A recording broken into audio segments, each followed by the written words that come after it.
in a way, Maverick has been self-destructing his career development and preventing himself from moving up the ladder so that he could remain a pilot all these years, because that's what he is. It's who he is. That's what he tells Iceman. He's like, it's not just what I am, it's who I am. He's like, how do I teach that? He's not a senator. He's not an authority figure. He's not an admiral. He's not a general. He's a pilot. And so he's always geared his life towards being a pilot. And I really love that even though he's in his 50s and he's much older, he's still the same pilot he always was.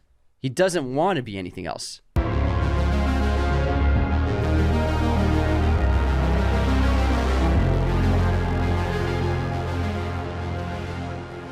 Hello, movie friends. Welcome back to the show. Anthony here. And James here. We just saw Top Gun Maverick for the second time. We saw it in IMAX before our Euro trip, and then we just saw it in AMC Prime yesterday. And I gotta tell you, the rewatch value on this movie is exceptionally high. I still laughed. I still cried. I was still just basking in the awe of this incredible aerial footage. It was such an incredible movie theater experience. I'm so glad that they didn't release this on streaming because, as we all know, this was made in 2019. It was produced. That's when they were filming, and it was done. But they wanted to wait until movie theaters were back open again after the pandemic, and I'm so grateful they did. Yeah, and Tom Cruise had to fight for it to be in theaters only because Paramount had just launched Paramount Plus, so they had the app to post this online, and HBO Max was doing that. Hulu was posting a lot of stuff. So all these companies Disney was doing a lot of changing their theatrical releases to streaming. So I think it was such an amazing accomplishment for Tom Cruise to be like, stick to the guns. This needs to be a theater experience because it's not the same movie if you watch it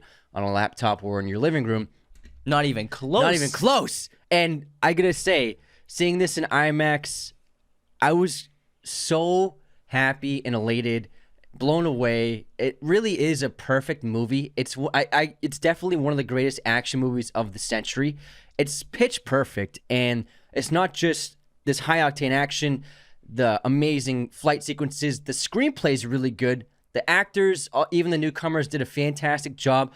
Every part of this movie is just, I think, pitch perfect, and audiences have reacted so well to it. It's got a 99% Rotten Tomatoes score for the audience score, a 97% critic score. That's insane. And then it has like an 8.6 on IMDb with over 150,000 ratings.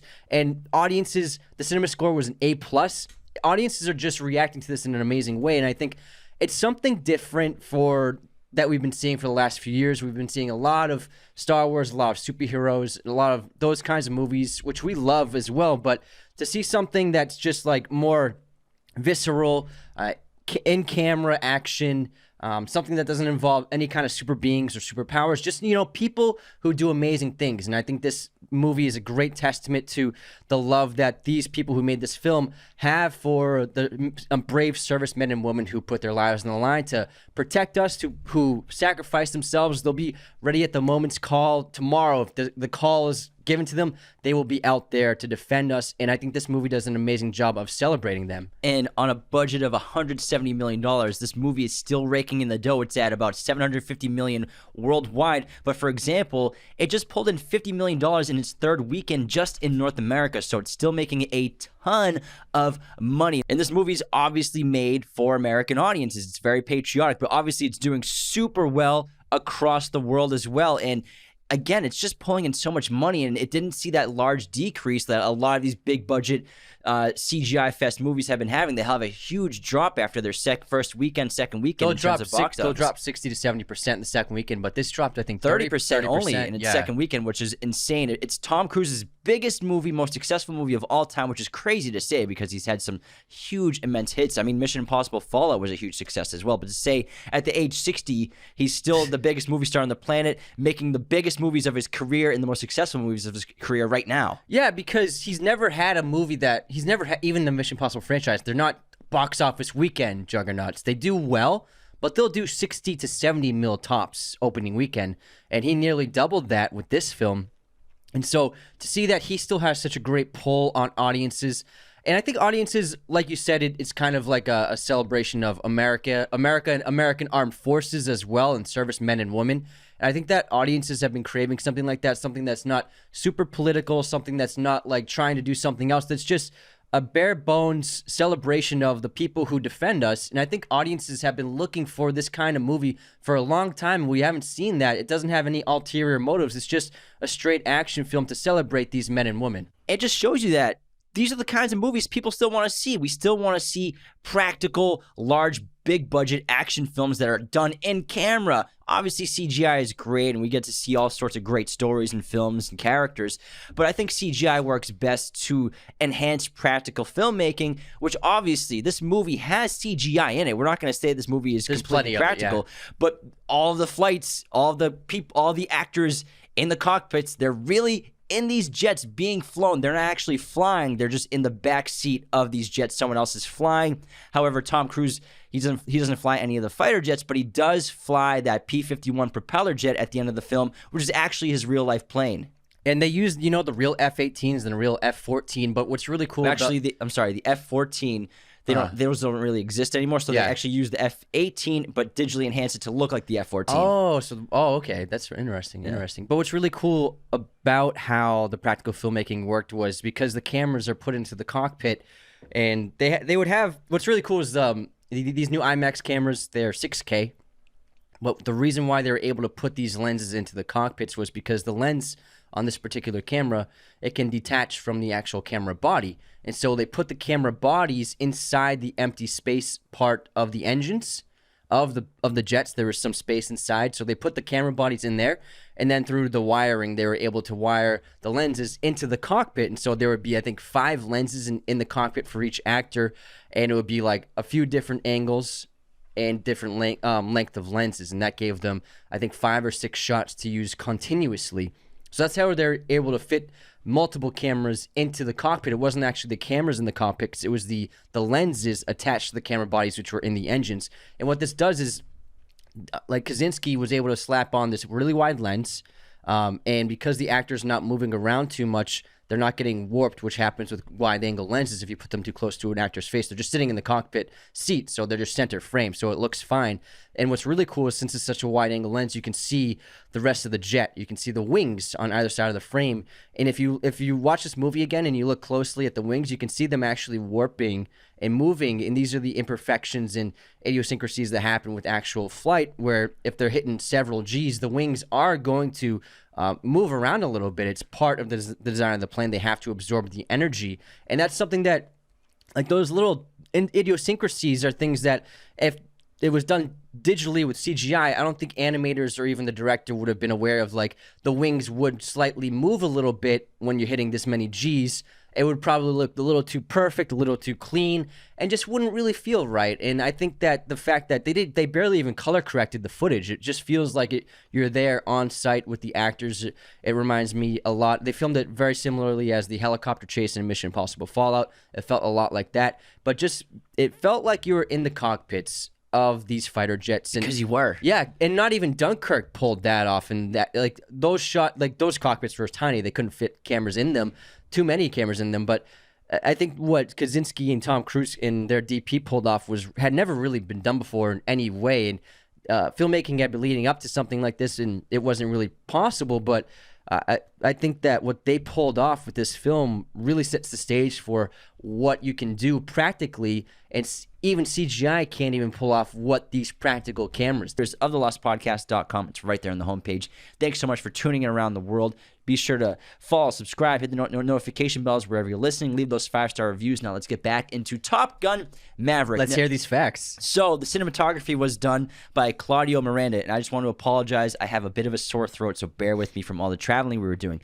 Like cinematographer Jeffrey L. Kimball on the original Top Gun, this is all according to ASCmagazine.com. Fellow Society member Claudio Miranda chose to shoot Maverick entirely with spherical lenses. Says Miranda, in the jet cockpits, when you're pulling 5 to 7 Gs, 10 pounds becomes 50 to 70 pounds. So we needed small and lightweight lenses with close focus, like Anthony was talking about earlier. The cinematographer's main unit primes and lens package comprised of Sigma high-speed cineprimes in the 14 to 40 millimeter range and RE Zeiss master primes from 50 millimeters and upwards.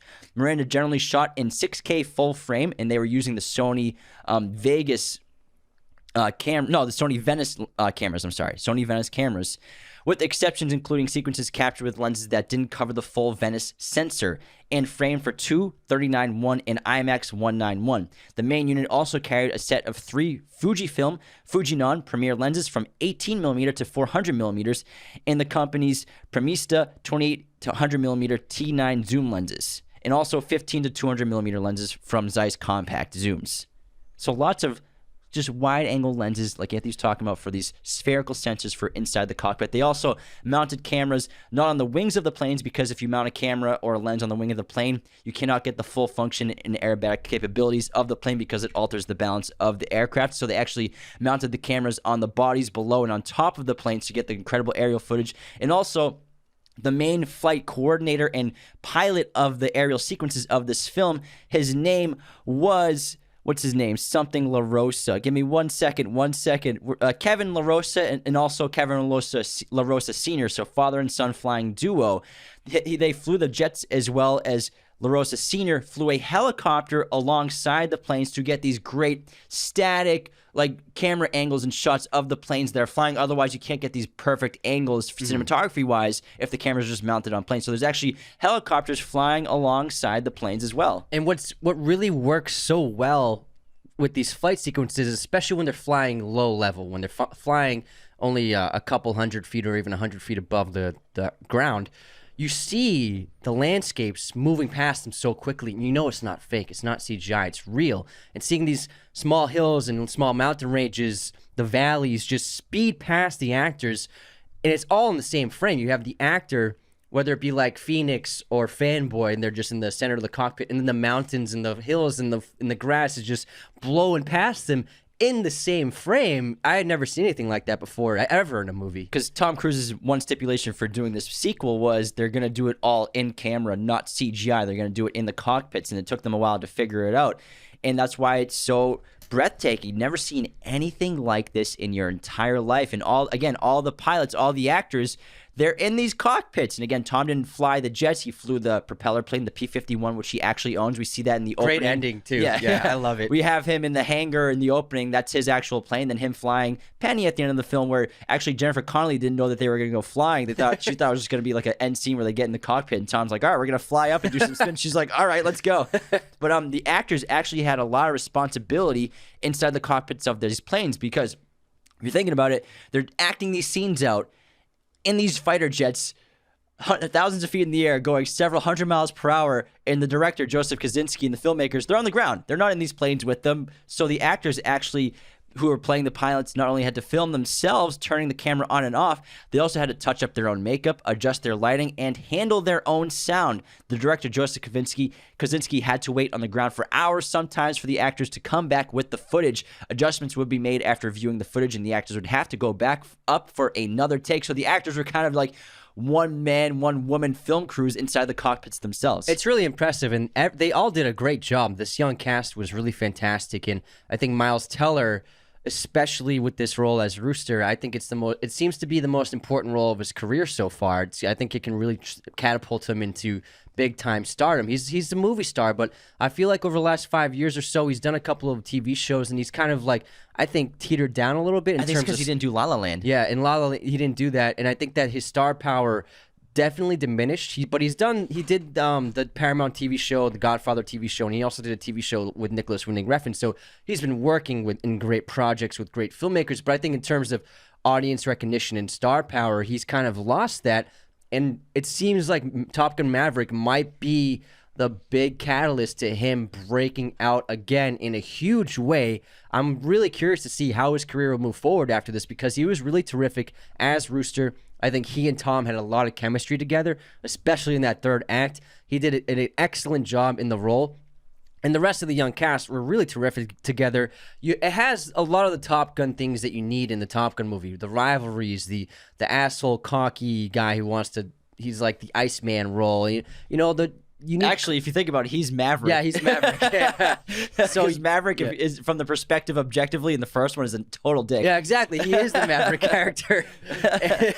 But you need that conflict, and I think the movie did a really, really perfect job of making nostalgic references to the first one, but not in an overbearing way.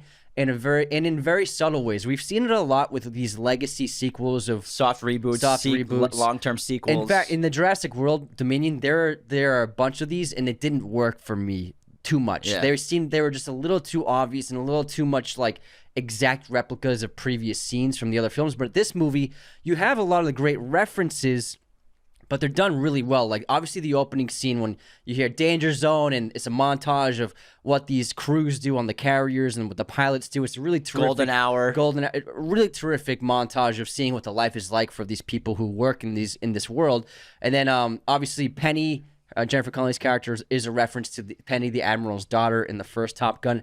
Then instead of beach volleyball, we get beach football, which was a lot of fun. You get Tom riding on his motorcycle, racing the jet as it's taking off, which was just so much fun to see. Also, the famous two-shot image of the sex scene in Top Gun with the blue lighting in the background. They duplicated that shot in this one, but they only did that one shot where Tom falls down into frame above Jennifer Connelly. That's the only visual reference of that entire sequence, but they made it feel more authentic to real life, more realistic, and just more grounded and humanistic for a love scene. And instead of having sex, we just see them aftermath. They're just chit-chatting, pillow talk, which is much more vulnerable to see as the character Maverick.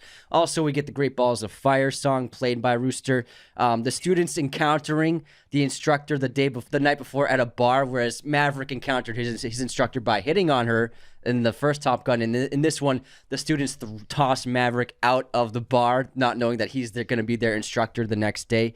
And both the F-14 plane is involved in the third act. It's a nice reference to get that plane in this movie. It's definitive with Maverick's character in the first Top Gun. And with Rooster and Goose. Yeah, also, Rooster says an exact line that his dad said in Top Gun. He says, "Come on, Mav, let's see some of that pilot shit," which happens in the third act. And that's something that Goose said halfway through the first film. Yeah, so there's a way to play nostalgia points effectively to tell a good story versus a lot of these soft reboots, these soft sequels, these legacy reboots, sequels, where they're using nostalgia just to get you into the theater, and it doesn't really work well to the story. But those are all great examples of using this nostalgia, not exactly replicating a scene. Like you said, the great example where Maverick hit on Charlie and then finds out she's her instructor. The pilots throw him out of the bar and find out he's the instructor. It's the exact same effect, but also story structure-wise is an exact replica from the original story structure, which is great. The story structure on this is very similar to the original Top Gun. I mean, just the opening sequence of Dark Star was really great, which we'll get into in a little bit. That is just like a little 10-minute mini movie on its own where Maverick is a test pilot for this stealth jet prototype program. Yeah, that's the word I'm thinking of. Whereas in the original, I got you, man. In the original Top Gun, Maverick is Maverick and Goose. They're pilots. They're on a team. They're on a ship, but they're not where they want to be. And he ends up saving one of his other pilots, one of his wingmen. And then they get sent to Top Gun. So both examples show a lot of character development for Maverick, but again, like you said, gets sent to Top Gun. It's just like the original movie, but it's done so well that it presents it in a new way, and it effectively uses nostalgia to tell a great story. And also, Tom Cruise understood that music is also very important to the Top Gun world. Which is why Danger Zone was great to use, and Take My Breath Away was not the right thing to use. It'd be too cheesy. Yeah, so Take My Breath Away wouldn't have worked with the love scene with Penny and Maverick.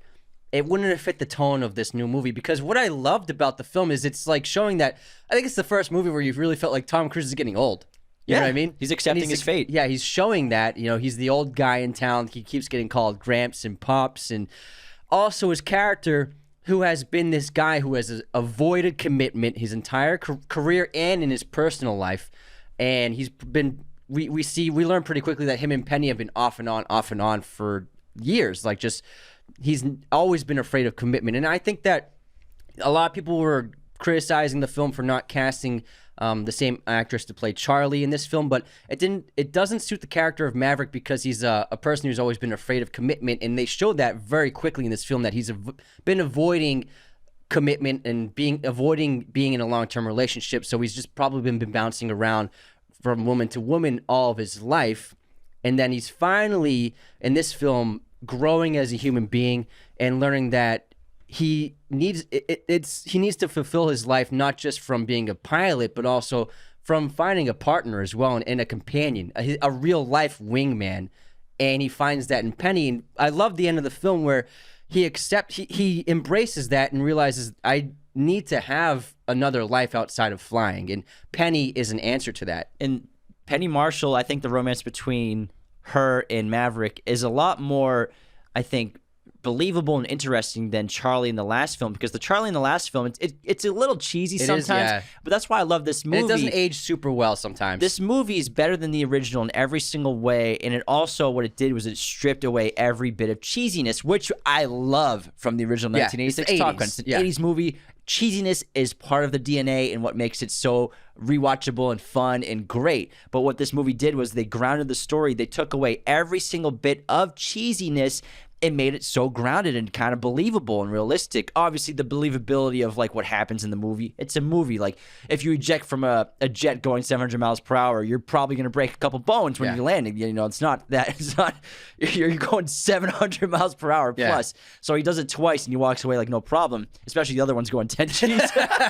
So like it's a movie. You got a suspension of disbelief.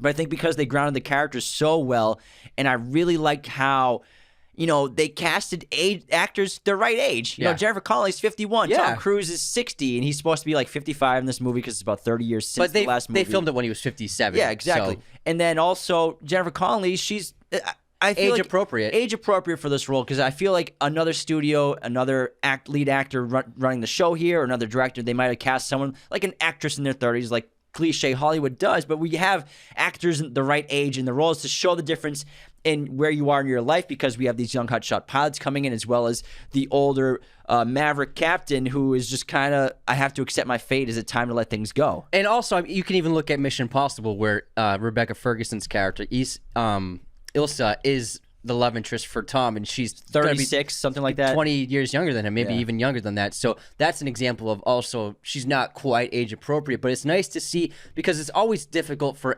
actresses as they age and get older. They have trouble keeping steady work because, you know, Hollywood always wants like a new hot lead for the older man, and it's always just like this cliche thing that happens so much. So I loved how they had a age-appropriate actress to play the love interest with Tom Cruise instead of some woman in her 30s. Not new hot lead, new young lead, yeah. All right, because Monica Bellucci's Inspector, and she's still fine as hell. Yeah, Monica is very hot. Fix your sentence. Jennifer Connelly is still hot. She's hot. Wow, she still got it. My goodness, I've always had a crush on her. Yeah. Oh yeah, absolutely.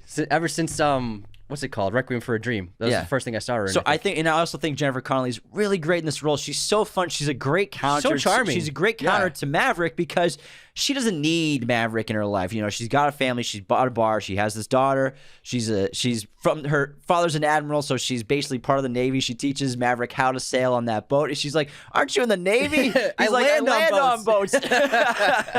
So she's a great character. She's got a sick Porsche. I love it. So she's cool. I think she's so cool in this movie. She's a lot of fun. But what this movie, so the original Top Gun, for people who haven't seen it, there's a lot of romance. Yeah, it's like more of a romance than an action movie. And this movie really struck down on the romance again. It's not as overwhelming as the first Top Gun. I think the first Top Gun is a little too romantic. Like it's odd. It's uncomfortable sometimes. Like when he walks into the woman's bathroom to talk to her, very uncomfortable today watching that. And then also when he just goes to her house and he's like, "I'm gonna go take a shower. I'm gonna take a shower." She's like, "No, we're gonna eat." Yeah, and he leaves to go take a shower. It's like, what the hell's going on? What's going on? And they just like stare at each other all the time. Yeah. We obviously understand if you listen to the episode, they're trying to keep their relationship a secret. Yeah. But it was, I think it's a little too much in terms of the pacing of the movie. But this film, I thought the romance was really excellent. It was very touching. Tom and Jennifer had a lot of chemistry together. They felt like they really did have a history, and they just, I think, sparked on screen together, and it captured the romance that you want. I think a Top Gun movie, you need to have the romance, just not too much, and it perfectly balanced with the rest of the film, with the action, with the drama, with the conflict, and again, it made Maverick so vulnerable. It really opened him up to the audience. And by the end of the film, when he chooses to finally commit to Penny, and he says like, this is the last time I'm going out your window. I think those are things that Maverick his entire life has avoided. And so the character development for Maverick at the end of this film, I think, was so powerful to see, for this hotshot, young, cocky pilot who's just like the coolest guy to finally be like, I need to settle down. I thought it was a great character transition. And also, Penny is really important to Maverick getting back out there to try to save his pilots, because after, we'll talk about this film and the plot later in a little bit, you know, he gets fired basically, and John Hamm's character Cyclone is taking over the mission, and he's made their parameters so that they're going to be sitting ducks and they're not going to be able to come back from this mission. And she's like, those are your pilots, they need you, and you're going to never let yourself, you'll never be able to live with yourself if something happens to them. And so she's motivation for him to basically get back out there, hijack one of the planes, which is super, like, you can't do that. It's a movie. It's super fun, but it's super, and also great. So Penny's essential to Maverick getting back out there to save his pilots, just like Charlie was essential to get Maverick back in the jet after he was going to leave Top Gun forever. Absolutely. For all you fans of movie posters, the best place to get your posters online is, you know them, movieposters.com. Use our very special promo code Raiders10 to get 10% off your order today. For all you fans of Top Gun, it's the best place to get your Top Gun posters. They have all sorts of selections, as well as a selection of pretty much every movie and TV show imaginable in their library of amazing posters. They also have all sorts of sizes. They have framing, and they even have backlighting for your poster needs. Whatever you want for your posters, they got you covered. Again, head on over to movieposters.com and use our promo code Raiders10 to get 10% off your order today. And that sequence of Maverick proving that the mission can be flown and can be survived, although it has to be at 2 minutes 15 seconds and flown perfectly. Well, but 2:30. He does it in 2:15. Yeah, I'm saying he does it at 2:15. Sorry. But he shows that it's possible to do it and survive doing it. That sequence, it was like one of the best, just that was one of the best action sequences I've seen in years. And that was so intense and so well done. And it's just Maverick flying in an empty landscape. And that was just the suspense, the thrills, the high-octane practical filmmaking of the action. I was juiced watching that. And it's not even the climax of the movie. It's just one minor action sequence of the film. But even that small thing was so great to see.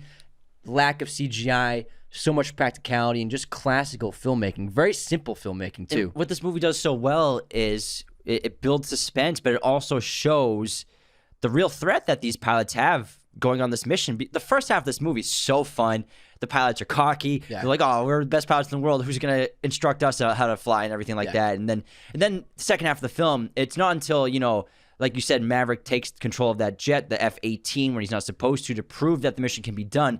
That's when everyone's like, all right, this mission can be done, but if we don't do it like this, we're going to die. Yeah. And so that's really the stakes come into play halfway through this film. Then the entire second and third act, you're just on the edge of your seat. Palms are sweating, and you're just like, oh my God, what's going to happen? And you think Maverick's going to die. You think everyone's going to die because Maverick eventually becomes team leader. And you see the funeral in the trailer. Yeah, so the trailer, they did a great job making it seem like not Maverick's going to die, but one of his pilots might die. And also for the first Top Gun, a lot of pilots die. Yeah. There's Iceman and Maverick are the only ones who get out alive, I think, out of the 4 pilots out of the 4 planes. Yeah, at the final mission. Like I think 4 jets go out and only 2 come back, if I'm correct. I can't remember. But definitely a couple get blown up.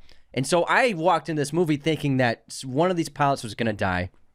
Then they did a fantastic job. I love how they all survived. Yeah. I love how they all made it through. And Iceman, his death was really tragic, and it was really terrific to see Val Kilmer. That scene was so emotional and also very funny. It was just executed so well. And I think Maverick goes to see Ice. Yeah, when he goes to see Iceman, I thought it was a highlight of the film. And just to see Tom Cruise and Val Kilmer hugging each other, I got so choked up watching that scene. And I really love how they respectfully inserted Val Kilmer's true life condition into the film. And it felt very seamless, but also very respectful.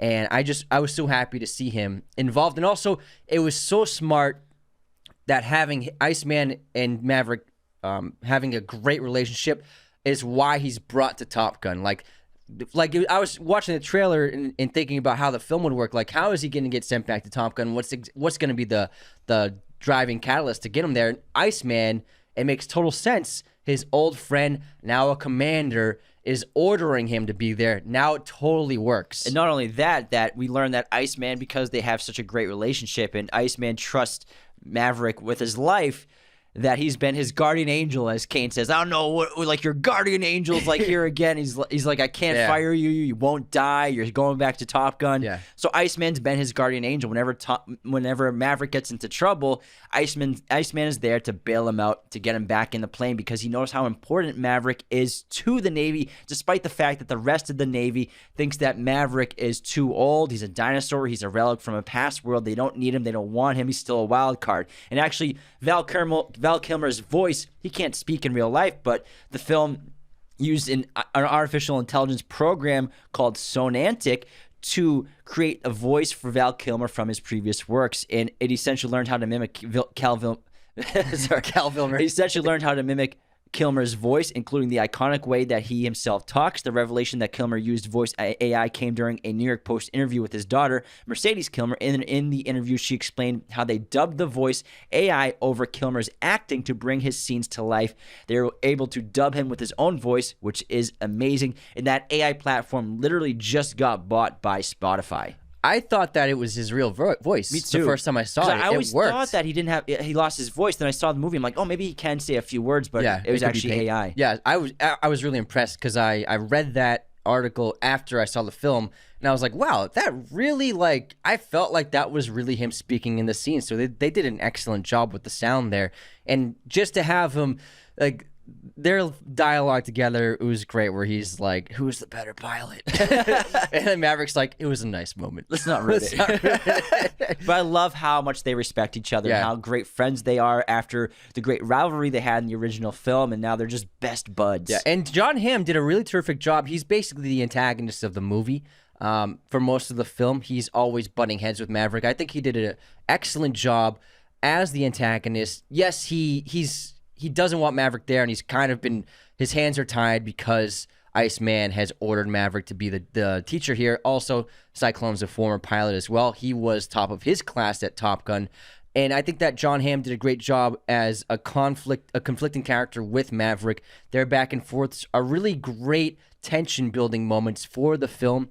And then eventually when first he grounds Maverick, and then when Maverick proves that he can fly the mission is possible, then he does the wise decision of putting Maverick as team lead. But also, Maverick changes Cyclone's character, because Cyclone in the first half of the film, he does not see this mission as being survivable for anyone, but he sees it as a necessity. They have to get rid of this base. They have to destroy it to protect the lives of innocent allies. And so I think that Cyclone is making he's not a bad guy, but I think in his point of view, this mission can't be survived. They're expendable. The expendable assets. These pilots are the only ones who can do it, and he's putting them out there because there's just no one else to send. But Maverick, throughout the course of the film, proves to Cyclone that not only is this mission impossible, but it's more important that these pilots come back alive. And so by the third act, I love how Cyclone's character transforms into this guy. He's more concerned about getting the pilots back home safely once the mission's completed than going out looking for Maverick. He's like, nobody else is dying today. And so Cyclone's character is transformed by Maverick's passion and compassion. And he says the line where you've shown that this mission is survivable, and it's the only way to survive this mission. Like you said, now he wants the pilots to come home. Where at first he's like, they're to bring them home, right? He's like, these pilots take the risks. And now, before we get into the intermission, I say we talk a little bit about Joseph Kosinski, who is such an underrated director. You know, this guy brought us Tron Legacy, which I think is a very underrated movie. He did a terrific job with that. That movie's almost like a great film. It's just maybe a little too long, a little slow. It's a script, But the directing is top notch. The visuals and directing visual are there. effects, fantastic. Also, I don't get why people hate on Oblivion. I think that movie's great. Yeah, and he did that awesome. with Tom as well. Yeah. So him and Tom have a great relationship. And he's actually also worked with cinematographer Claudio Miranda on all of his films. And Claudio Miranda also is an Oscar-winning cinematographer from Life of Pi. Mm-hmm. And he also made this great firefighter film called Only the Brave with Miles Teller, Jeff Bridges, and Josh Brolin, and Jennifer Connelly, which is why Miles Teller and Jennifer Connelly were cast in this film, because he had a great working relationship with both of them on Only the Brave, which came out in 2017. And so they started pre-production on Top Gun Maverick in 2018, and Kosinski recommended Miles Teller to Tom Cruise, and that's what got Miles Teller a screen test. Miles Teller, Nicholas Hoult, and another actor, Glenn Powell, who plays Hangman, they all did screen tests with Tom Cruise at his house to see who would be the best rooster. And then Miles Teller came out on top, but Kaczynski was the person who got him in the room with Tom Cruise.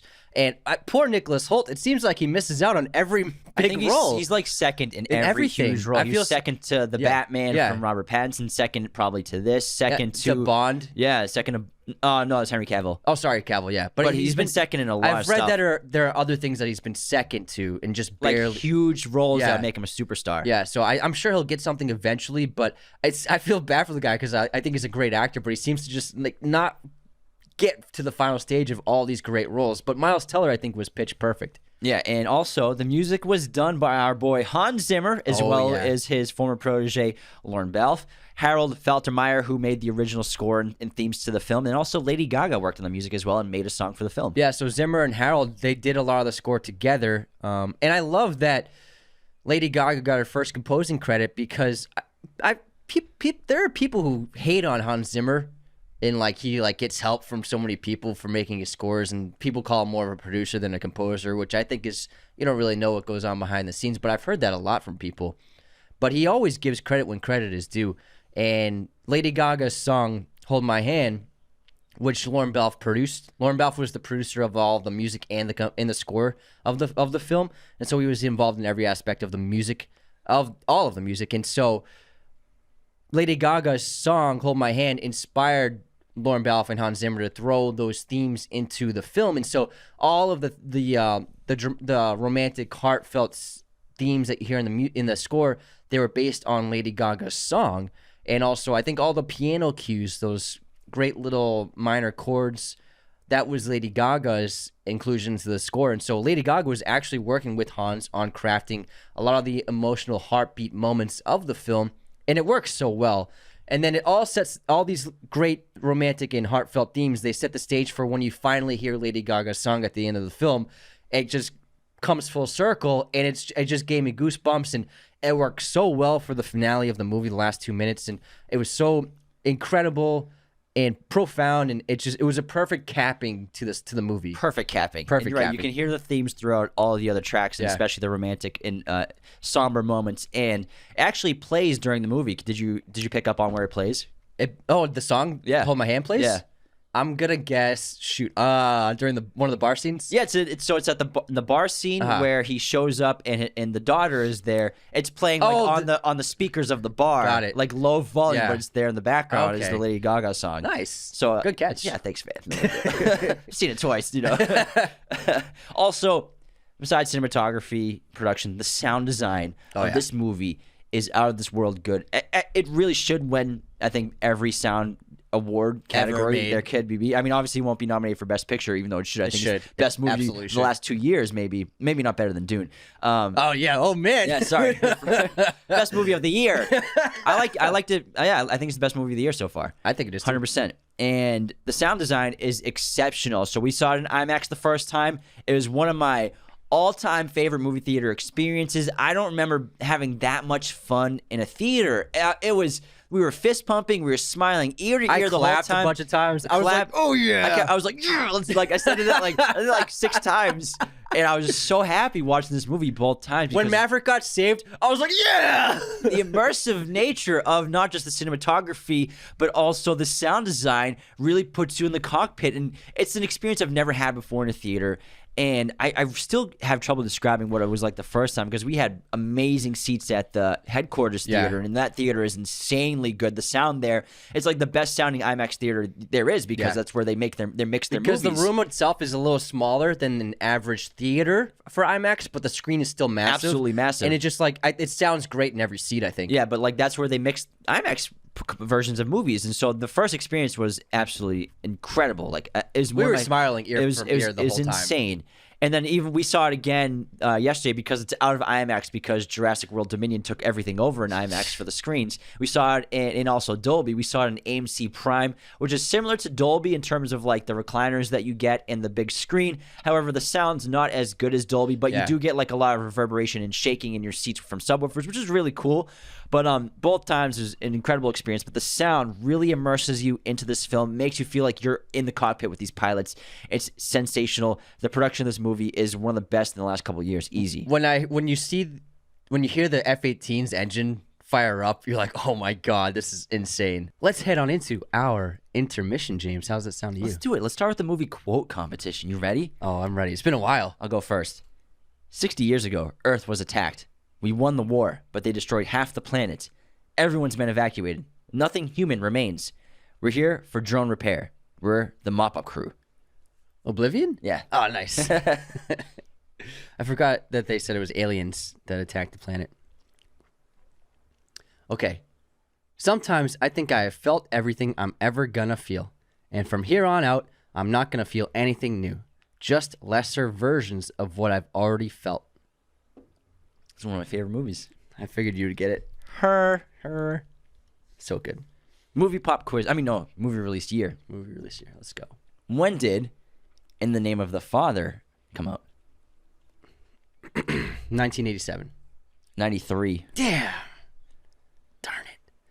Okay. What year did Guardians of the Galaxy come out? The original? The original. I think it was 2014. It was. Nice. Good job. Got it. Nice. I feel like the Marvel ones are easy to guess the dates. Yeah. Because there's like one every year. Mm-hmm. And then the number 2 was 2017. All right, movie pop quiz time. You know your stuff. I know my MCU stuff. Movie pop quiz. Author Patricia Highsmith is well known for writing the Tom Ripley novels. What other Patricia Highsmith novel was adapted into a movie by Alfred Hitchcock in 1951? Oh, good question. It's a wicked good question. Really good book, too. What movie was 51? Dial M for Murder? Nah, dude. I think that was a little later. That was like 57. What is it? Strangers on a Train.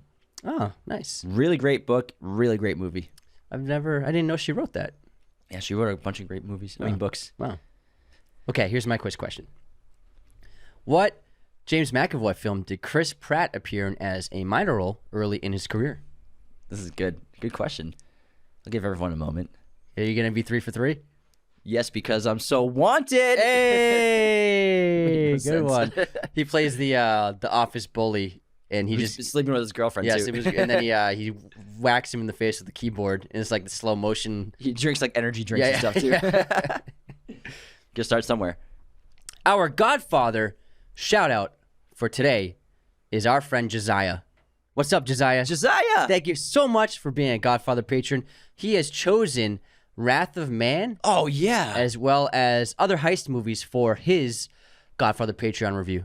So we're gonna do like a bunch of like British heist films, So Guy Ritchie movies. style movies, and we loved Wrath of Man too. It's an awesome, Such a good underrated movie. movie. Really is. It was really cool. So Josiah, thank you so much for being a Godfather patron. It literally helps us keep the lights on for the show and allows James and I to do the show full time. And our Godfather patron list has grown exponentially. We have so many awesome reviews to do. We're doing 2 a week, and we have a growing long list, so just bear with us and please be patient because we will get to all your episodes. But it's a lot. Yes, yeah. I'm like amazed at how many we have now. It's so grateful. fantastic. And the Godfather series has become like one of my favorite things to do now. Yeah, we have it's some super fun. awesome episodes. We've done like I think 20, 25 so far. Yeah. And so there's a lot more cussing in those ones. Yeah, more freewheeling on the Patreon episodes. So Josiah, thank you so much for being a Godfather patron. You became a patron. We on the day of my Godfather daughter's wedding. You act like a man. But thanks so much, pal. We appreciate you. Our supporter of the week is a 5-star review from Lamar Scrodom. I think it worked, Lamar. You said it. I tried to say it so it didn't sound like it. Tried to, but you can't. These guys are the best in the game. Been listening for 6+ months, and I love them so much. Oh, wow. They're the purest movie lovers, and that are not pretentious or overly critical. They're just so funny and optimistic about most movies. Thanks so Lamar. much, Lamar. Except for Morbius. What's your streaming recommendation for today? My streaming rec is The Color of Money, which is on Amazon Prime right now. I have it right here on my wall. The sequel to The Hustler. I think it's one of the most underrated and greatest sequels ever made. Came out the same year as Top Gun in 1986. He had a big year that year. Tom had a big year. And Paul Newman, I believe he won the Oscar for Best Supporting Actor in that film. Possibly. Or lead actor. That's a great movie. People don't know, but Scorsese Underrated made that. Scorsese movie. Lots of cool camera work and cinematography. It's so creative. With the pool tables and the balls and everything. It's so good. I love that movie. On this day in film history. Oh, my streamer. Oh, I'm sorry. You're skipping the order. We're supposed to do On This Day in Film History first, FYI. Hey, give me a break. We haven't done this in 3 weeks. My streaming recommendation is Only the Brave on Hulu, which is Joseph Kosinski's firefighter film, which I recommended earlier. I watched it last night, and I thought it was really great. It got a 7.6 on IMDb, but it didn't make that much money. I was surprised. I don't think I remember even hearing about it. When did it come out? 2017. It's got Josh Brolin, Jeff Bridges, Miles Teller. I remember seeing trailers and Taylor stuff for Kish. Yeah, but it's really good. It's a solid, just like dramatic film about, servicemen and women and people who put their lives on the line. First responders. Yeah, first responders. It's about firefighters who stop wildfires. Oh, yeah, I remember hearing about that. Yeah. It's really terrific. I remember seeing trailers. Who we got for haters this week? Like any unsubscribes or any haters? I got a bunch. Here, you pull that up. I'll do On This Day in Film History while you get that done. So today is June 16th. In 1960, Psycho opens in New York City. In 1978, Grease is released. In 1980, The Blues Brother premieres in Chicago, Illinois. In 1989, Ghostbusters 2 is released. In 1995, Batman Forever opens with a record $528 million opening weekend, starring Val Kilmer, obviously. In 2000, Shaft is released. In 2002, Lilo and Stitch is released. In 2006, Nacho Libre is released. In 2017, 47 Meters Down is released. In 2019, Euphoria premiered. And happy birthday to the late Tupac Shakur, John Cho, and Daniel Bruhl. Christian Bale's the villain in Shaft. Yeah, that's right, yeah. It's like it's the only bad movie. But we have a bunch of Shaft. A bunch of unsubscribes this week. So the T1990 wrote, "You didn't pronounce Darth Plagueis right. Unsubscribed." I'm sure I just said it wrong again. It's Plagueis, right? Plagueis, Darth Plagueis. Darth Plagueis. Mm-hmm. Everyone listening is like Plagueis. shaking their heads, like punching the dashboard. Unsubscribe, they're still getting it wrong. 50 computers were just broken. And then I think it's Plagueis. Plagueis? No, Plagueis. Plagueis? Let me here. You keep going. Yeah, I don't know. And then the Popcorn Podcast wrote, "In your movie trivia episode, you said Thor 3 was coming out. It's 4. God, learn how to count. Unsubscribe." I said that. I'm a boathead. Ragnarok was number 3. You got it? Hold on, ready? Let's hear it. Darth Plagueis. Darth Plagueis. I don't know. That's a computer voice. I don't know if I trust it. Plagueis. I don't know. Maybe it's right, though. And then Caleb Jeter wrote, "When James asked who are some of the best young directors with 3 or less movies under their belt, y'all said great names that I agree with, but neither James, Anthony, nor George mentioned the Safdie brothers. Oh. Good time and Uncut Gems in their first film. Unsubscribed." Caleb, you're so right. Great pick, Caleb. Yeah, we totally forgot about that. But Safdies are killing it. yeah, they're destroying it. Their next movie is going to be Adam Sandler again. Yeah. Yeah, looking forward to it. Oh, yeah. Those are the unsubscribes this week. Is it time to get back into The Danger Zone? episode? Let's go back into the Danger Zone. How about we talk a little bit about the cast, and then we'll get into the story and plot like that. Because obviously we have Tom coming back as Captain Pete Mitchell, Maverick. Jennifer Connelly we talked about as Penny Benjamin. I think I said Marshall earlier. Sorry.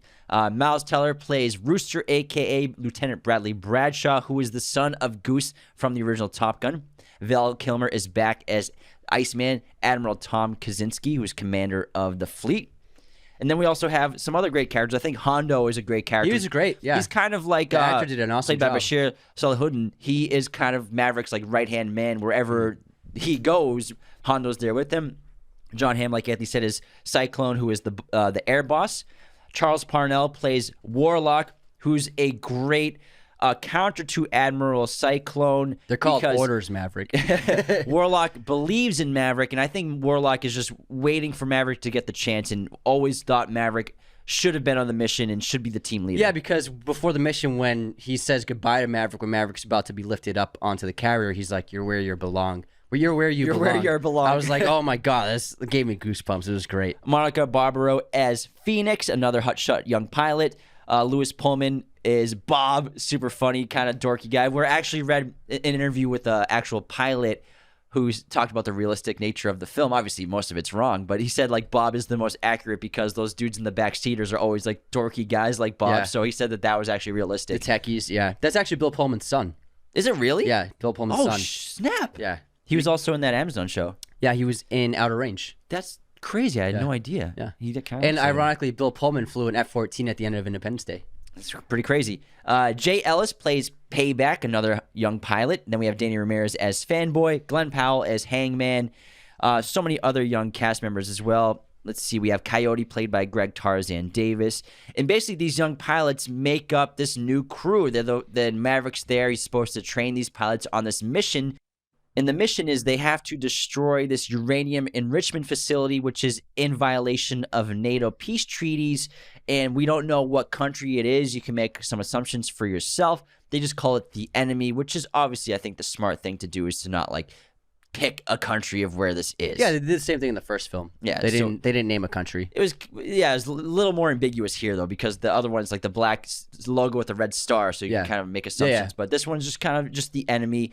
And so basically there's this almost impossible mission that Maverick is brought in to train these pilots. I love how how in the meeting he's like, it's been a while since I've flown an F-18, and they're like, hold on, you're not flying. So I'll make it work though. I love it. Like, you're not flying. You're gonna teach it. Yeah, but also this felt like I think he injected a little bit of the Mission Impossible structure into this film. Oh yeah, I think McQuarrie came in and did that. Yeah, and also I think McQuarrie wrote the third act. Yeah, there's actually 5 writers. So 2 people came up with the story, then 3 people finished up the screenplay. There's also 10 producer and executive producers. So a lot of people are involved with the story of this film. And I think that was important because it actually they pulled off a great script and a great story. And McQuarrie is a very smart writer. He's one of the main reasons why the modern Mission Impossible movies have been some of the best action movies of all time. Rogue Nation and Fallout, as well as Jack Reacher is just a sick movie. So I think that he's a really excellent writer-director, which is why Tom has been working with him for 10 years now.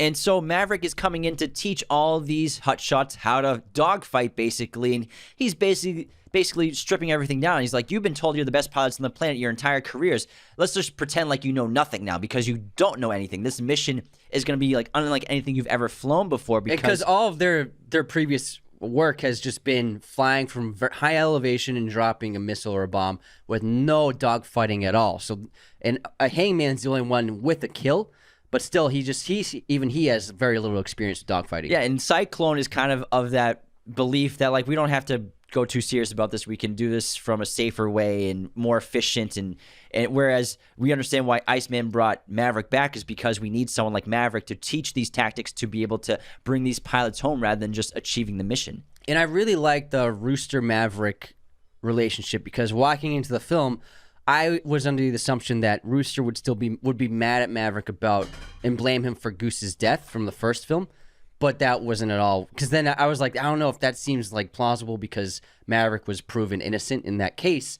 And so a great new conflict was created by the writers where Maverick pulled Rooster's papers when he was trying to get into the Naval Academy because he didn't think he was ready, and also he's trying to protect him, trying to be like a father, and also respect his mother's wishes of not letting him fly. And so that set Rooster's career back several years because he wasn't able to get into the academy when he first applied. And so that has created the tension between the two characters. And still, his father's death still lingers over that, but that's not why he's mad at Maverick, which I really liked. There's so much emotionality to this movie, and this is just one of the relationships that Maverick has that brings that to the film. You know, Maverick's got this decision. Do I let Rooster go on this mission? And if he does, he could die. But if I don't let him go, I could lose him forever in terms of being a father figure to him, because we can assume that maybe Rooster grew up with Maverick in his life regularly and they were friends, but it's not until the papers got pulled where he turned on Maverick and didn't understand why Maverick did that, and that's why he won't speak to him unless he's addressed as Lieutenant. He won't even respond to him if he's addressed as Bradley or something like that. So we can assume that they had a decent relationship where Maverick was in that father figure position for the most of his life because he has those photos of him and everything. But then the papers get pulled and that's where they become enemies. Yeah, it was a great character growth for both of them.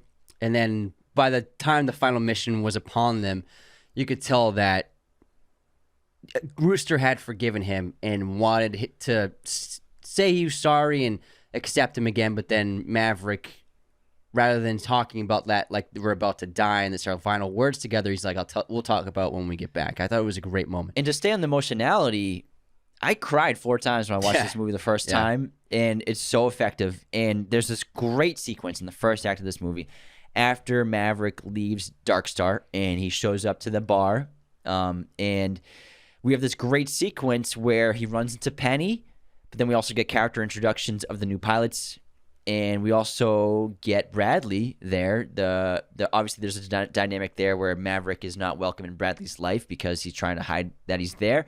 And also seeing Bradley play piano like his father, playing Great Balls of Fire, which in terms of believability, a bunch of millennials knowing the lyrics to that song is probably the least believable part of this movie. Yeah. But it's so Maybe fun. it's a Navy thing. Yeah, maybe, but it's so fun. That's my guess. Just kidding.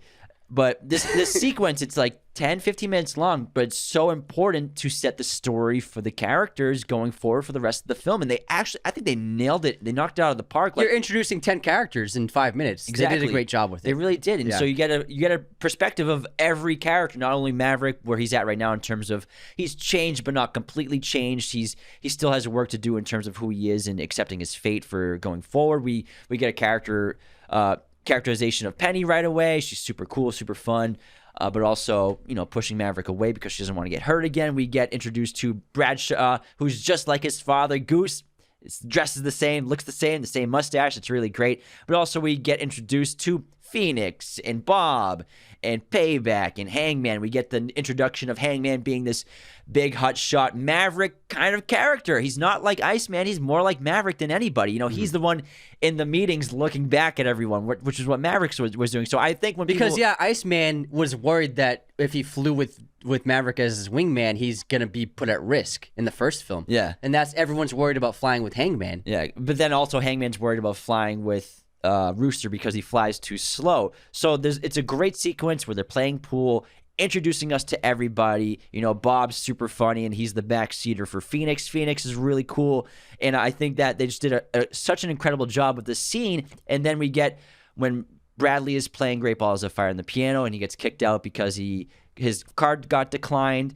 And then he sees Bradley playing, and we have the flashbacks of Goose and Maverick and Meg Ryan's character, and then little Rooster on top of the piano singing, and then we get the flashback of Goose's death. It really ties us emotionally into the story going forward in the plot, and it really brings the characters to fruition, and we're just like on this journey, and I got goosebumps, and I teared up at this moment. It was done so well. I also really love the Dark Star sequence of the opening of the film. Where this program where they're trying to develop a new plane that can hit Mach 10 successfully and continue flying after that. And the program's about to be shut down, and Maverick puts his career on the line to save the jobs of everyone who's working on the program by going against the Admiral Kane's orders to fly the Dark Star jet to Mach 10. And then it's a beautiful sequence, really well shot, and just... It's a great start to the film. It feels like the climax of another movie. Yeah, it's like a little mini movie. Yeah. Also, some of the cinematography and imagery I saw, I'd never seen in a movie before. Yeah, like in the clouds going 10 Gs, Yeah. the path of the plane in the clouds. So incredible. he was going 2 miles per second is how fast he was flying. It's wild. 2 miles, when he hit 10 Gs? Yeah, it's like 2.2 miles per second. How many miles per hour is that, or kilometers per mile? Per hour, it's like 7,000 miles per hour. That's super fast. Yeah, so if going that speed, Mach 10, you can fly around the circumference of the Earth in an hour. That's how fast it is. That's wild. The entire circumference, not just like from one continent to the other. And it was so well done. And it was very funny. It showed all the character traits of Maverick, the cockiness. It's like the willingness to sacrifice himself for the others, which he developed by the end of the first Top Gun. He does that. He also does that in the first scene of Top Gun, where he saves the other pilot. Yeah, he's always had that in him. And then also, once he hits 10, he's like, let's go a little further. And then obviously he bails out, the plane crashes, and we have a really funny sequence when he enters that little small town cafe restaurant, and the kid thinks he's like a spaceman. He's like, where am I? He's like, Earth. It's a great sequence, and also one of my favorite moments from the trailer and one of the best shots of the movie is when Ed Harris' character, Admiral Kane, is staring out at Mav as he's taking off, and the plane just zooms right overhead, and it lifts the roof of that little shack. That was actually not planned. The roof was never intended to lift up. That shows they really filmed this for real. It's not CGI. It was a complete accident. No one expected the roof to lift up on its own from the force of the G's of this flying jet. And what's really great about the development of the character of Maverick is that he's still a captain, and it's a joke that's played out a couple of times in the film to great effect. And he's like a highly decorated captain. But the reason why he's never been promoted and never moved on, and who says it? Kane says he could be a 2-star admiral by now. Or a senator. Yeah, exactly. Because for Maverick, he belongs in the air and he belongs in a plane. And that's why Warlock says you're where you belong. And that's why when in this opening he tells Kane that I'm where I belong, flying. In a way, Maverick has been self-destructing his career development and preventing himself from moving up the ladder so that he could remain a pilot all these years, because that's what he is. It's who he is. That's what he tells Iceman. He's like, it's not just what I am, it's who I am. He's like, how do I teach that? He's not a senator. He's not an authority figure. He's not an admiral. He's not a general. He's a pilot. And so he's always geared his life towards being a pilot. And I really love that even though he's in his 50s and he's much older, he's still the same pilot he always was. He doesn't want to be anything else. And I love the opening, not just Dark Star, but we see what's Maverick doing now. It's been 30 So cool. years. He has a hangar in the Mojave Desert. Mojave. Mojave. I think I did that last time. So I think there's been an unsubscribed comment. The Mojave Desert. The Mojave Desert. Over there in the Mojave Desert. Mojave The Desert. Mojave Desert. He's got a hangar. He's got his own plane. Again, that's Tom Cruise's actual plane that he flies. He flies at the end of the movie. It's His motorcycle. He's got his motorcycle. He's got the jacket, the same jacket with all the same patches. He's just eating like eggs and toast or something. And then he's just driving to his job where he's a test pilot for this secret stealth plane program called Dark Star. Now, even though this Dark Star jet is fictional, it's based on a real stealth jet. So the Dark Star that Maverick test flies appears to be based on an actual concept for a Mach 6 uncrewed airplane, which was tentatively referred to as the SR-72 and revealed by Lockheed Martin Skunk Works in November 4th, 2013 issue of Aviation Week and Space Technology. The airplane was projected to enter service no earlier than 2030. The overall configuration of Dark Star in the movie looks very similar to the SR-72 concept, as well as the use of a turbine engine at low speed and a scramjet at high speed. Both the Skunk Works logo, that skunk on the back tail of the plane, and the Lockheed Martin corporate logo are clearly visible in multiple shots of Dark Star in the film, and they actually just made it look a little cooler and more cinematic for the movie, but it's badass. based on a real stealth jet, which is really cool. Yeah, I love that. Yeah, and the skunk is on one of the dials inside the Yeah. cockpit too. You see the little skunk. I thought it was a reference to Pepe Le Pew. I don't know. I know nothing about aviation, so I was like, oh, maybe someone's a fan of it. Looney Tunes fans over here. But I love the structure of the film because I think making so many of these big action films, Tom has really developed a perfect structure for these stories where you go set piece, character, story, set piece, character, and story, set piece, character, and story. And it's structured that way in terms of the training sequences. So there's 3 training sequences. The first one is where Maverick is shooting down all the pilots, where he's showing that he's a much better dogfighter than all of them because they don't have much experience with that aspect of flying. And then the next training sequence is flying through the canyon at a low rate, at a low level. And then the third training sequence is doing the entire mission, going up the incline, going down, shooting the rocket, and then escaping. So it's 3 training sequences which act as huge action set pieces in between each of the character moments and beats, which really help develop the story, help us understand how incredibly difficult this mission is, where even the best pilots in the world are struggling with just the training exercises, where they're just using computer enhancement computer maps to navigate what this real terrain would be like. They're struggling just like that, and they're not even in the real valley that they're going to be in. So I thought it was a really brilliant way to structure the film and also show how difficult the mission would be for all these pilots. The mission is intense. So what they have to do is they have to, in 2.5 minutes, make it to the uranium enrichment facility. I love how we get that establishment of what the mission is within like 20 minutes of the movie. Yeah, it's as great. soon as he shows up Yeah. to Top Gun, he's like, "This is the mission." So they have to destroy this uranium enrichment facility again, which is located between 2 mountains. The first mountain is pretty damn tall, but the second mountain is extremely tall. And so what they have to do is they have to stealthily fly under radar of these missiles that are at the top of this cavern, this like tunnel-like canyon, and they have to fly the distance in 2.5 minutes, and then eventually pull up to go over the first mountain and invert downwards, and then shoot one missile to destroy the protection of the facility, and then the next team has to shoot the actual missile inside the facility to blow the entire thing up. And then if they pull off miracle number 1, they have to pull up 10 Gs over the super tall second mountain and then survive not only just the climb without passing out, but also the missiles that will be launched at them as soon as they go above radar at the top of once they pass the top of the mountain. And then if there are any other planes, they have to dogfight their way home. So it's an almost unsurvivable mission. And every one of the training sequences shows how it seems like nobody could ever pull this off. And it gets to the point where once Maverick loses his spot as instructor and Cyclone takes over, where he changes the training to be 4 minutes, and then you don't have to go as fast, and he's more focused on let's just get them to the uranium plant to fire the missiles, and then they'll try and get out of there alive as best they can.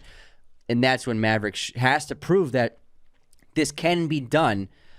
You have to fly it like this, but the kids, the pilots, they lose all hope once Cyclone takes over and shows that they're changing the mission parameters, and it seems like I'm not going to get out of this alive. So it's important for Maverick to show them that this mission can be done and they can survive if they are called on duty for it. Yeah, and I think Maverick's first objective is to create a team, and they don't get along, these pilots, because they're pilots. They're fighter jet pilots. They're all hotheads. They're all super confident, except for Bob. But Phoenix, Hangman, Rooster, they're all very confident people.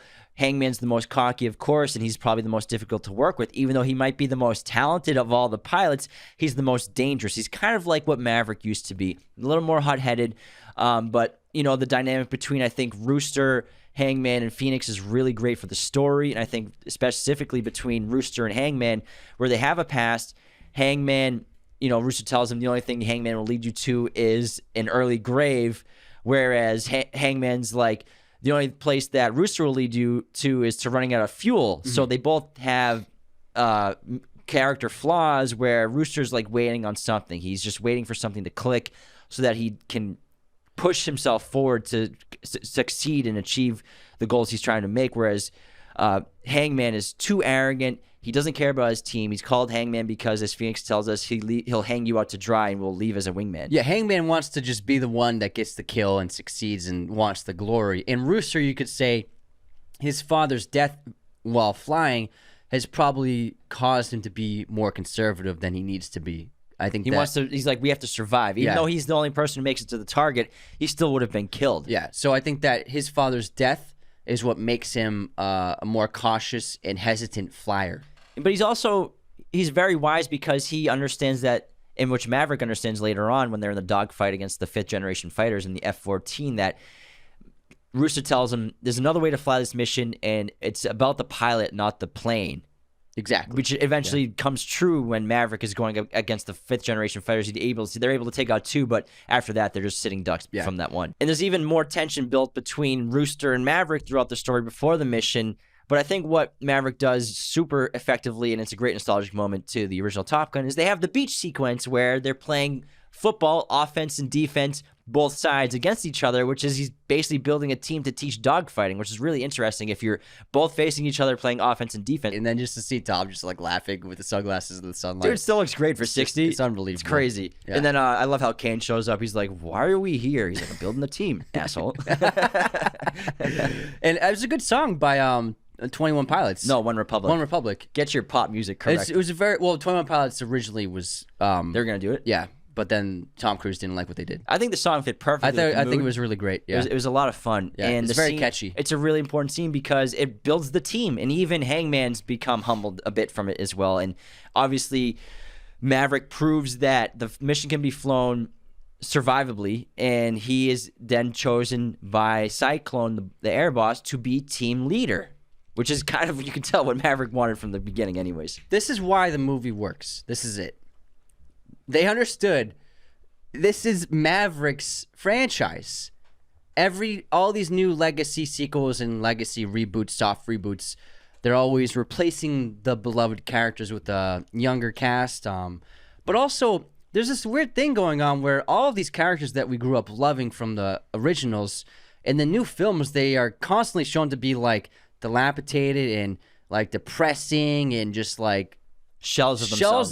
Shells Everything of themselves. that they've achieved in the previous films has just gone out the window. Yeah, and I keep getting confused as to why this keeps happening with these characters that we love. And I mean, the most famous example was the original trilogy, except for in the Star Wars franchise, and Han Solo just being like nothing happened. It's as if nothing happened before in the other films for him. And, It's like when he was first. yeah, and then Luke just being a recluse and drinking titty milk. yeah. But then there are a lot of other examples, and I'm just finding myself more and more confused why these legacy characters, these characters that we love, are always shown to just be like you said, shells of themselves. But this movie, and also to be replaced, like this, like the studio's we're gonna do the same thing but with new young cast members. But this movie is different from all of them, and it's the reason why it's the best legacy reboot, you could say soft reboot ever done. Soft sequel, because it's still Maverick's movie, without a doubt. He is still the lead, and he is the one flying the F-14 at the end of the film. People go to see this movie for Maverick and for Tom Cruise, and I think another studio, and especially if Tom didn't have as much control as he does over these franchises, Mission Impossible and this one, I think if studio heads were involved and execs were in head, they would have cast a young new pilot to take over, and it would have probably gone the same way, where Maverick would have been shown to be like a dilapidated former version of himself who needs to be shown the ropes by the young cast, and he's like an idiot and probably messing things up, where a new young cast member is like doing everything for him. You could have totally seen that happen if it was another studio. I bet you another studio probably would have replaced him with Rooster in the front of the seat. Absolutely. And so why this movie works so much is because it's still Tom Cruise's movie, and it's still Maverick's movie by the end of the film. In the third act of the movie, to have Maverick be the lead of the mission, I didn't even see that coming. Me neither. I thought he would be flying for sure, but to just be like, this Maverick, you're the lead of the mission, I was like, yes, let's go. This is how it's done. We're here for Maverick. We're not here for these, like, to see a new young pilot take over Maverick's duty. We're here to see Tom Cruise fly a fighter jet and kill bad guys. And that's what makes the movie work so well. It's Maverick. He's the hero. He saves the day. We want it. That's what you're going to see, and they knew it. Tom Cruise understands that. Krasinski understands it. Jerry Bruckheimer and his producing partner, Don Simpson, and Don Granger. Yeah, they know what you want. This is what we wanted. We want Maverick to be the one that's saving the day. Obviously, the entire team works together to save the day, but at the end of the day, it's Maverick saving him and Rooster being saved by Hangman too. But the entire third act is incredible because they pull off the mission successfully. And Rooster, this movie's full of redemption moments, not just for Maverick. And Maverick, not to say he's like a perfect character, his perfect hero, he goes through a lot of transformations like we talked about earlier and throughout the film. Rooster goes through transformations as well, where on the mission, he finally kicks into high gear. He gets going, and he becomes the pilot that he could have always been and is meant to be. And he kind of has the same thing in the cockpit that Maverick has with Goose. There's like, talk to me, Dad. Talk to me, Goose. It's actually really interesting that they both do that. And so it's a great moment for Rooster to become a leader of his duo with his wingman, and they save the day. And it's basically A New Hope. They have to blow up the Death Star, and he does it without guidance system, which is pretty incredible. But the mission, it's so great because we saw how difficult and impossible it was from the training exercises.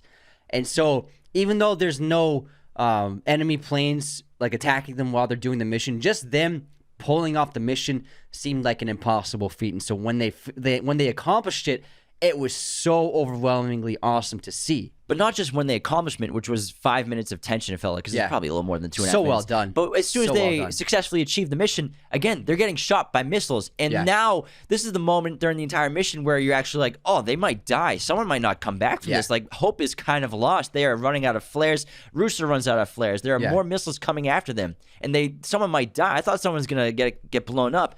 Obviously, when Maverick gets shot down, but he sacrifices himself to save Rooster, and then Rooster sacrifices himself to save Maverick. It's great. Super funny when Maverick finds him. He's like, what are you doing here? I saved your life.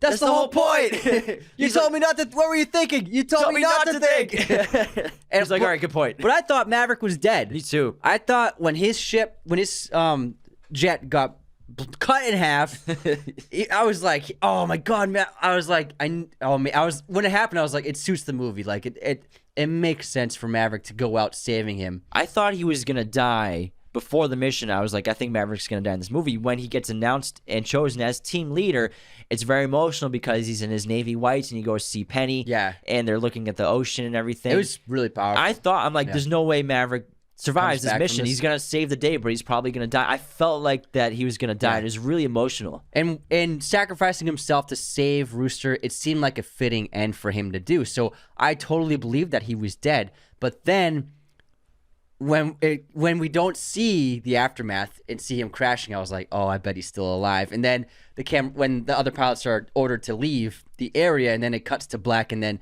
it fades open, and then we see Maverick just lying on the snow. I'm like, yes, he's still alive. And so this is where Rooster saves Maverick. And in the article where I read about the pilot that was reviewing it in terms of the believability of it, he said of all the missile strikes and hits that this one was the most realistic and believable. He's like, yeah, that's a good hit where Rooster comes and shoots down the helicopter that's about to shoot down Maverick. And so he's like, that was one of the best moments of the movie. I fist pumped so hard. I was like, that was yeah! incredible. It was epic. Unfortunately, Rooster gets shot down.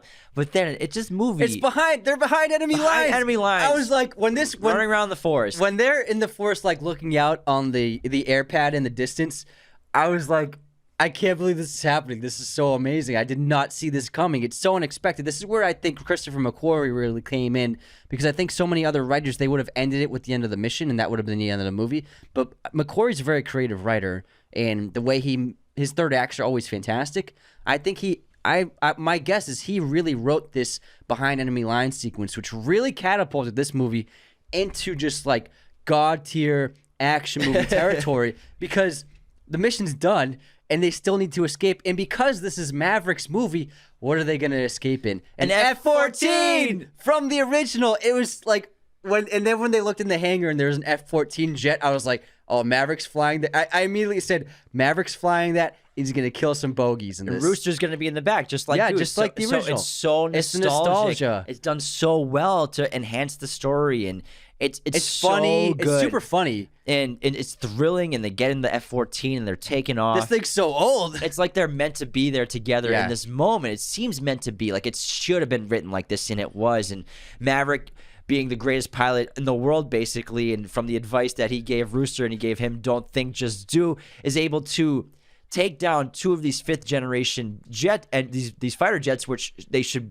100% be destroyed by easily. But because he's a quick thinker, he takes out one, and then he eventually takes out the other one. But it's such an intense so well done because they should be blown up at any second, but they survive somehow. And it's a great blend of comedy, action, thrills, suspense. And it's really cool how he takes them out, because he takes the first jet out because the two jets circle around him and they're just like trying to see who they are. They're like thumbs up. Like, oh, we can't what see. Does that mean? We can't hear anything. Can't hear anything. Just smile. And then one of the jets gets behind them into striking area, about to hit them. And then Maverick just like shoots to the right and machine gun fires on the first jet, and then uses the other jet as in between when the second jet fires a missile at him. Yes, so smart. Causing the first jet to completely blow up and protecting themselves from the first missile. Genius. Then it's a straight up dogfight. Like, while this plane has been shot down, falling, he uses it as a shield. Yeah, it's amazing. It's so cool. And then the dogfight between Maverick and the F-14 and the fifth-gen fighter was just amazing, of them trying to first evade the fifth-gen. Then he manages to get the upper hand on the fifth-gen from behind him. And then the fifth-gen does this crazy maneuver of just stopping completely, using the jet uses its body to stop itself. And then he just like spins around behind them. Rooster's like, what the hell was that? It was so funny. And then managing through the valley to evade and then finally kill that fifth-gen with the machine gun with the last bullets was just so satisfying. It was so thrilling. It was so much fun. Incredible. So unexpected. And then we get to the nearly tragic moment where another fifth-gen finds them on open water. They have no flares left. They have no bullets left. They're pretty much dead in the water. And then guess who comes? Hangman. Hangman, their Lord and Savior, has come to save them. Really great moment. And because I thought they were both going down, but then when Hangman shows up and blows up the enemy plane, the fifth-gen, I was like, yeah! I almost jumped up.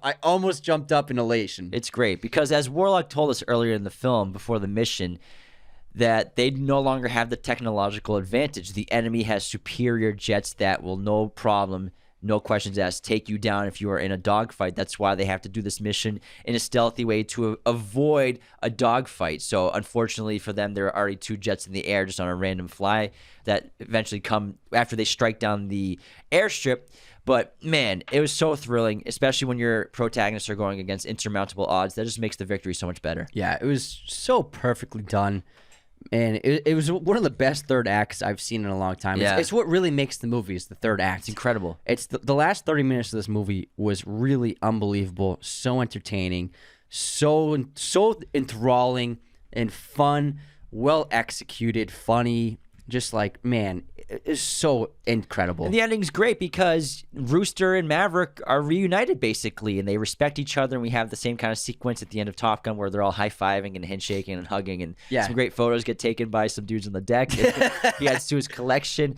But what I also like is Penny's not waiting for this guy. She's gone. She's on a boat somewhere with her daughter. She's not just sitting around waiting for Maverick to come, which I think is a great character piece for her. Yeah. And then she eventually comes to find Maverick later on. Who knows how long it's been. So I really love that aspect where Penny's not just waiting for Maverick to get home, coming to her. So and also Maverick proved that he did mean it when he said he's never going to leave her again. Yeah. Like the first thing he did was go to her again. Yeah. So both of them great character moments. And then they fly away, and it's so great. It's so such touching. a great ending. Yeah. Beautiful. Lady Gaga songs playing and with the sunset. And oh my god. The P-51 flying around. I wonder if that's actually Tom in those shots. Probably. Oh, it is. Yeah. It's his in the sunset shots. It's gotta be. It's gotta be. It's gotta be. So cool. And because it's actually him flying the P-51. Yeah. And it's Tom freaking Cruise. Love this guy. This movie is beyond good. It's my favorite movie of the year. It's gonna be Such hard. an It's gonna be incredible hard to time. top this movie. I hope it gets a Best Picture nom because it really does deserve it. But obviously, it probably won't because it's a fighter jet movie.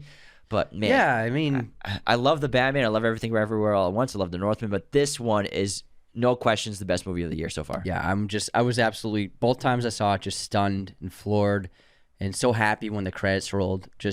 It was just really satisfying. I don't remember being this happy in a movie theater in years, dude. So happy. Yeah, so, it was great. Such a good time at the cinema. Great time with the films. Oh my god. Want to move into some trivia facts? Let's do it. I got a bunch. Okay. According to Miles Teller, the cast actually got to choose their own call signs. He specifically chose Rooster because it was in the same animal family as Goose. I wonder if Hangman didn't choose his because it's kind of essential to the plot character. and the character. Yeah, so maybe I would not say, him. I would say maybe Hangman does, or maybe he helped come up with an acronym for it. Maybe Because he there, did, though. There could be different options, but it's essential to the character. Well, I mean, Miles, he said that cast got to choose, so maybe maybe for him he had to have parameters of what it had to be because of like he's gonna leave you out to dry. Yeah. At the insistence of Tom Cruise, there are minimal green screen and CGI aerial shots in this film, and even the close-up of cockpit shots are taken during real in-flight sequences. This meant that the cast had to undergo extensive G-force training sessions to withstand the physical demands of the G-force pressures during flights. The shirtless beach football montage had to be shot twice because Tom Cruise did not find the first version good enough. The reshoot placed additional pressure on the actors to get their ripped bodies back to reshoot the scene. Cast member Glenn Powell recounted, "We shot it, and that night we all went out for milkshakes and tater tots, just like splurged, and everybody grabbed a beer. And a week later, Tom's like, we got to shoot it again. It wasn't good enough. We're going to shoot it again. And then everybody's back in the gym again, day and night. The sequence is being used very heavily to promote the movie after a similar scene in the original became iconic and an audience favorite." It worked because it's been all over TikTok. Yeah. Honestly, the Miles Teller look is like taking over social media. Yeah. Like this is the new guy look for the summer. Yeah, it's becoming The mustache, yeah. the shirt with the Hawaiian shirt. Too bad I can't grow a mustache. Tom Cruise personally designed a 3-month aviation training course for the new actors to become ready to handle riding in a real F-18. So they did 3 months of training, which he personally paid for. All right, that wraps our episode on Top Gun Maverick. I cannot wait to honestly see this again on an IMAX re-release. I'm sure they will at the end of the year. But if you haven't seen this yet, or you've seen it, go see it again because it's such a great experience. Loved every single second of this movie. It was so damn good. Thanks for tuning into our show. We're happy to be back reviewing movies and talking about films. We have a lot of great episodes in the works. We're going to be doing Stranger Things. We're going to be doing Obi-Wan. We're going to be doing Jurassic World Dominion. So lots of great episodes in the next couple of weeks. So be sure to tune in for those. And thanks for dealing with my scratchy throat. Take care, y'all. Thanks so much for tuning in to Raiders of the Lost podcast. Be sure to subscribe if you're new. Hit the like button, leave a comment. Find us on all audio streaming platforms, Spotify, Apple Podcasts, Google Podcasts, wherever you listen to podcasts, you can find us. Find us on Twitter, TikTok, Instagram, Raiders of the Lost podcast. Be sure to check out one of these other videos right here for more content on our favorite films and breaking down all kinds of movie content. Thanks so much.